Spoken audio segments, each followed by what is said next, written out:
Hello বন্ধুরা, good morning. আশা করি তোমরা সকলেই খুব ভালো আছো। আর আজকের গুড মর্নিংটা সত্যিই গুড মর্নিং। অনেক সকাল, এখন আমরা বেরিয়ে যাচ্ছি। শাশুড়ি বৌমা মিলে জুটি বেঁধে বেরাচ্ছি। আর কত সকালে বেরাচ্ছি জানো? এখন বাজে 6:30। আমরা 6:30 ট্রেনটা ধরেই বেরাচ্ছি। কোথায় যাচ্ছি বলো তো? চলো, দেখতে পাবে আমার সাথেই। নিশ্চয়ই টাইটেল থাম্বনেল থেকে বুঝতে পেরেছো। তবুও আমি ব্লগে পরে দেখাবো যে কোথায় যাচ্ছি।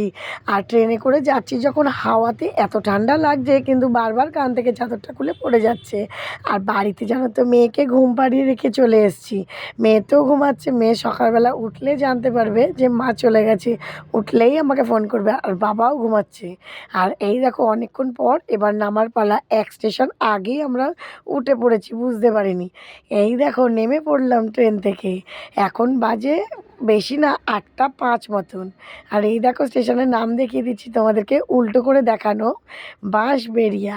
তোমরা সবাই জানো বাঁশবেড়িয়ায় কাদের বাড়ি? আমার দিদিদের বাড়ি। আর ওখানে যাচ্ছি আমি একটা বিশেষ দরকারি, জানো তো। চলো, কি দরকার সব বলবো। আর এই দেখো, উঠোনের মধ্যে সবাই আমরা রোদের মধ্যে বসে রয়েছি। বাড়িতে তো একটুও রোদ পাই না, তাই দিদির বাড়ি গিয়ে একটু রোদ পোয়াচ্ছি। তবে এখানেও কিন্তু খুব জোরে রোদ নেই, সকাল 9টা। আর আমার ভাই দেখো, আমার নাতিটাকে কোলে নিয়ে, নাতি বলতে ওই যে তোমাদের দেখাই, আমাদের বাড়িতে আসে আমার দিদির বড় মেয়ের ঘরের ছেলে। তো আমার ভাই কোলে ছাড়া থাকতেই পারে না। আর এই দেখো, চোর দিদি এখানে কিন্তু সবার বাড়ি, তোমরা জানো, তাও একবার বলে দিলাম। আর এই দেখো, আমার পাশে আমার জায়ের মা বসে রয়েছে। মানে এখানে এইটুকু জায়গার মধ্যে সবার বাড়ি, জানো তো। আমার দিদির বাড়ি, ভাইয়ের বাড়ি, মানে দুই দিদির বাড়ি, দিদির মেয়ে এখানে থাকছে। আর এই দেখো, আমার ভাইয়ের মেয়ে যাচ্ছে স্কুলে। আর কোন স্কুলে পড়ো সেটা বলো। মধুকুণ্ড। পুরো স্কুলের নাম কি?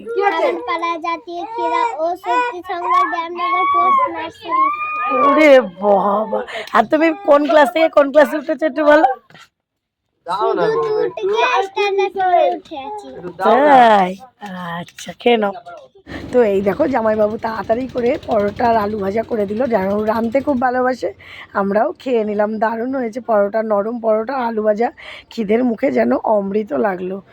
আর এই দেখো, তোমাদেরকে দেখিয়ে দিচ্ছি আরেকবার মেজদিকে, দিদির মেয়েকে। আর ওই দেখো, চেয়ারে বসে আছে যে, এইটা ছোদ্দি। আর এই যে চেয়ারে বসে আছে, ওই বৌদিরই শরীর খারাপ। বড় বৌদির অপারেশন হয়েছে, সেই জন্য আর কি দেখতে এসেছি হঠাৎ করে। তো বৌদি তো অসুস্থ। এই দেখো বৌদি, সেই জন্য বেশিটা দেখালাম না। আর এই দেখো, স্টেশনে চলে এসেছি। স্টেশনে এসে দিদি তো খুব রাগারাগি করছে, বৌদিও বলছে আর একটু আমার কাছে থাকতে পারতি, আমার ভালো লাগতো। আমাকে যখন দেখতে এলি, এতটা কষ্ট করলি, তো থাক আজকের দিনটা। কিন্তু বললাম কি করব বলো, আমি তো বাবাকে রেখে এসেছি। আর মেয়েও ওই ঘরে ঘুমাচ্ছে, দুই ঘরে দাদু আর নাতনি মিলে ঘুমাচ্ছে। ওদের টেনশানে তাড়াতাড়ি চলেছি, নাহলে খাওয়া দাওয়া করেও আসতে পারতাম। তার মধ্যে মা চলে এসছে, বাবা তো একদম কিছু করতে পারে না মাকে ছাড়া। এই জন্য খুব প্রবলেম হয়ে গেছে। 9টায় এসছি, 1-1.5 ঘন্টা থাকলাম, আবার চলে এলাম বাঁশবেড়িয়া স্টেশনে। আর টোটো করে চলে আসছি।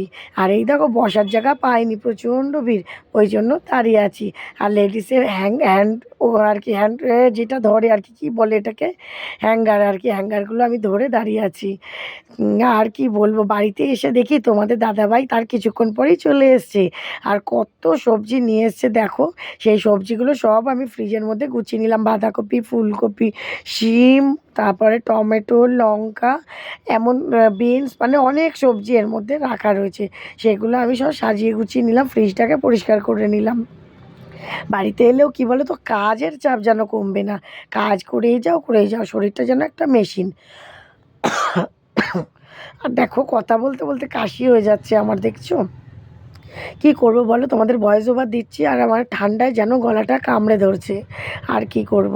আর আমার এই শীতকালেও যেন ফ্রিজ চালিয়ে রাখতে হচ্ছে। আর এই দেখো, গেল সপ্তাহের এইগুলো উচ্ছে, গেল সপ্তাহের উচ্ছেগুলো সব বার করে নিয়েছি।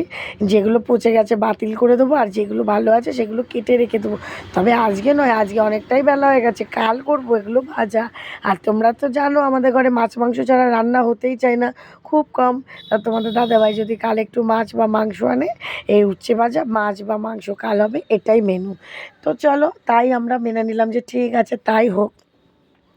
আর উচ্ছেগুলো বসে বসে রোদ্রের মধ্যে কাটছি, একদম বারান্দার মধ্যে রোদ্দুর এসছে। ওফ, খুব আরাম লাগছে। আর জামা কাপড় খুলিনি, জামা প্যান্টটা খুলিনি কেন, তারও একটা কারণ আছে, একটু পরেই জানতে পারবে কেন খুলিনি। আর কি বলবো বলো, আজকের দিনটা আমার যেন ছোটাছুটি করে জীবনটা চলে যাচ্ছে, ছোটাছুটি যেন আমার জীবনের সঙ্গী হয়ে যাচ্ছে। আবার যখন বেরাই না, ঘর থেকে বেরাই না। আমি ঘুরতে ভালোবাসি কিন্তু এইভাবে জার্নি করে না। এই দেখো, তোমাদের তো বললাম একটু পরেই বেরাবো, বেরিয়ে পড়লাম টোটো করে। আমি আর আমার শাশুড়ি যেন এক জুটি বেঁধে নিয়েছি দুজনা মিলে। জানি না শাশুড়ি বৌমার জুটিতে ঝগড়া তো হবে, কতদিন আবার মিল থাকবে। আমার না শাশুড়ি মার সাথে ঝগড়া করতে বেশ ভালো লাগে, কিন্তু আমি বেশিক্ষণ ঝগড়া করে থাকতেও পারি না, আবার কিন্তু মিল করে নিই। বলো, শাশুড়ি বৌমা ননদ বৌদি এগুলো হচ্ছে জুটিটাই হচ্ছে ঝগড়াটে, তাই না বলো? মিলও রাখতে হবে, মিষ্টি জুটি রাখতে হবে, টক মিষ্টি জুটি যাকে বলে। আর এই দেখো আমাদের নবদ্বীপের টাউন শহরে চলে এলাম, যাকে বলি আমরা নবদ্বীপ পোড়ামাতলা। এখানে আমরা কিন্তু সব কেনাকাটি করি। এখানে কিছু কেনাকাটি করতে এসেছি, এটা তো তোমরা নিশ্চয়ই বুঝতে পারছো, কিন্তু কি কেনাকাটি করতে এসেছি সেটা তোমরা দেখতে পাবে একটু পরেই। একটু ধৈর্য রাখো, তোমরা কিন্তু কেউ স্কিপ করো না। ভিডিওটা কিন্তু দারুণ লাগবে, তোমাদের ভালোই লাগবে আশা করি। আর এই দেখো রাস্তাগুলো আজকে জানো তো পরিষ্কার, অন্য সময় রাস্তাটা প্রচণ্ড নোংরা থাকে। আর ফাঁকা ফাঁকাও রয়েছে, কেন বলো তো, আমরা বিকেল বিকেল চলে এসেছি তো।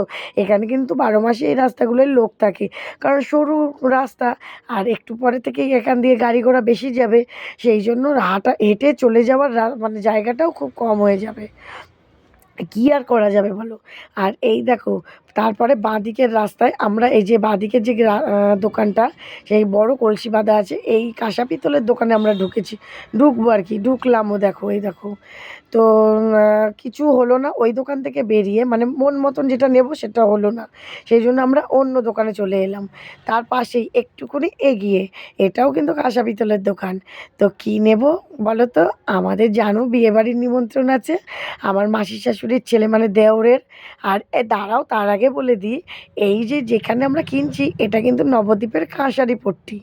তো যাই হোক, বিয়েবাড়ির জন্য আমরা গিফট কিনে নিলাম। কী গিফট কিনলাম তোমাদেরকে অবশ্যই দেখাবো। আর তার সঙ্গে কিনে নিলাম একটা ছাপার কাপড়, এটাও কিন্তু নিমন্ত্রণ বাড়ির, কারণ নিমন্ত্রণ বাড়ি আমাদের পরপর দুটো, একটা স্বাদ আর একটা হচ্ছে আমাদের বিয়ে। স্বাদ হচ্ছে আমার মামি শাশুড়ি আর কি, মেয়ের আর কি, মামা শ্বশুরের মেয়ে আর কি, আমাদের ননদ। আর এই দেখো, এটাই কিনে নিয়ে এলাম, তোমাদেরকে দেখাচ্ছি, পিতলের কড়াই। এটা কিন্তু বেশ ভারী, খুব সুন্দর। আমার তো খুব খুব আর কি, সরি, আমার তো খুব খুব পছন্দ হয়ে গেছে। আমি ভাবছি আমিও একটা কিনে নেবো। আর এটা কত দাম নিয়েছে বলো তো, 1000 টাকা থেকে কিছু টাকা কম। তো তারপরেই জানো তো ঘুমিয়ে পড়েছিলাম সন্ধে হতে হতেই।